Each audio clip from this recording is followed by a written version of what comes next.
E ainda falando um pouco sobre educação, aqui em Minas Gerais os professores continuam em greve na rede estadual de ensino. Para falar sobre esse assunto, quero chamar a jornalista Laura Marques. Laura, uma boa noite para você. Olha, no interior, esse movimento ele tem repercutido, a gente tem sentido os adolescentes em casa, outros cumprindo apenas alguns horários de estudos.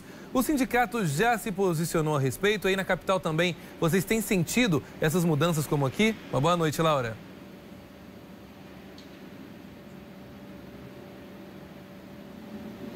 Muito boa noite, Elias. Boa noite para quem está conosco aqui na TV Diversa.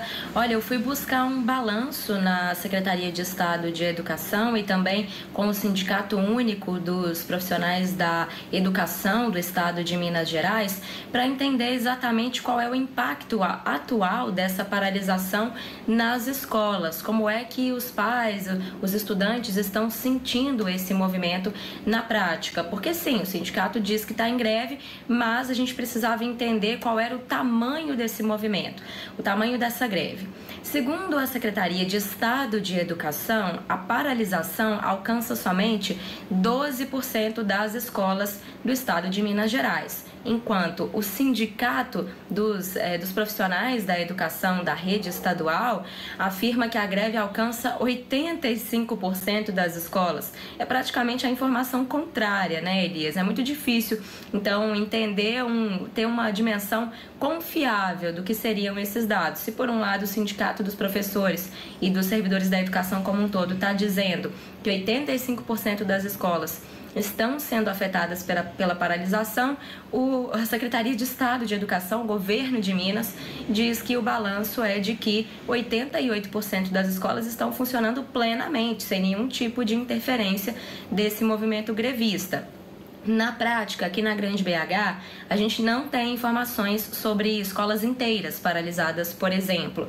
É possível que haja alguma paralisação pontual de alguns professores, de alguns servidores na Grande BH, mas não há algo que seja expressivo desse movimento aqui na região metropolitana.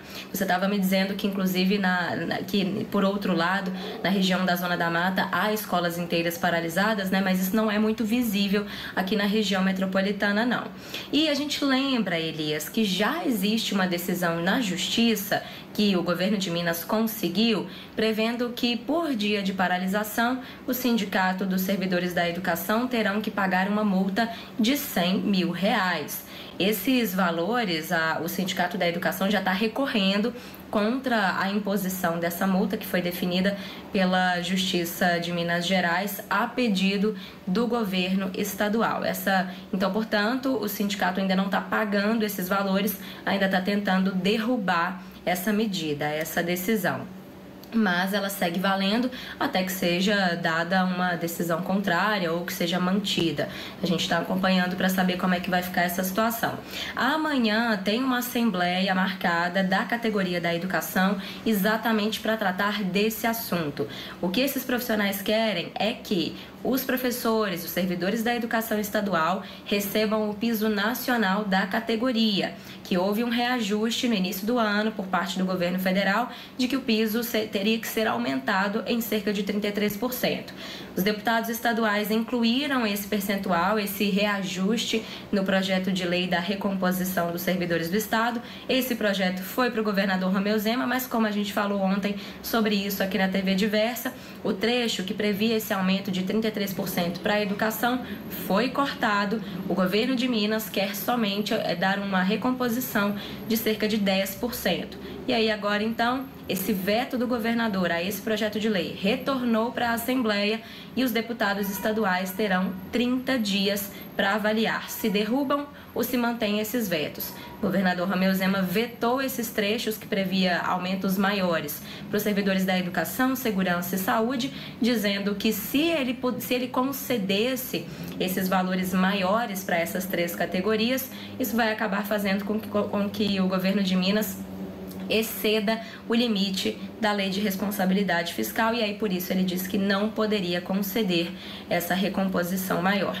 Mas os deputados parece que estão empenhados sim para derrubar os vetos do governador e aí impor esse aumento de 33%, garantindo o piso nacional da educação, então, para essa categoria. A gente vai aguardar para saber quais serão os próximos passos dos deputados estaduais e amanhã tem essa assembleia da categoria da educação para saber se a greve continua ou se vai ser encerrada.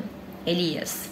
Pois é, Laura, duas coisas que me chamam a atenção, né, durante essa situação toda. A primeira delas é essa multa de R$100 mil, uma categoria que pede o básico, o mínimo também de aumento para que eles consigam manter aí todo o trabalho, toda a dedicação. Vai ter realmente R$100 mil por dia para pagar por uma manifestação legítima, a pedido de um piso salarial nacional que seria direito deles receberem. Esse é o primeiro argumento, é a primeira dúvida que me vem. A segunda dúvida é a seguinte, Laura, de fato, o que foi feito pelo governo federal foi assinar, né, deixar os estados com essa dívida de 33% a mais no salário dos professores, sendo que o próprio governo do estado também já estava lutando em relação ao ICMS, que era um pedido do governo estadual para que mantivessem aí o valor, o preço em relação aos combustíveis. Pode parecer que não há muita ligação, mas vou explicar para vocês o porquê. Tudo é gasto, tudo é uma questão de planejamento do Estado. Não é apenas tirar um ICMS para que a gasolina fique mais barata, porque esse dinheiro que, de certa forma, é cobrado, sai de algum lugar e precisa ser investido em outro. Da mesma maneira, não é apenas solicitar um aumento de 33% e achar que esse dinheiro vai sair de algum lugar. Então, realmente a gente espera que o piso seja cumprido sim, com responsabilidade, e nós vamos sim acompanhar toda essa situação. Laura, muito obrigado. Daqui a pouquinho a gente continua a conversar.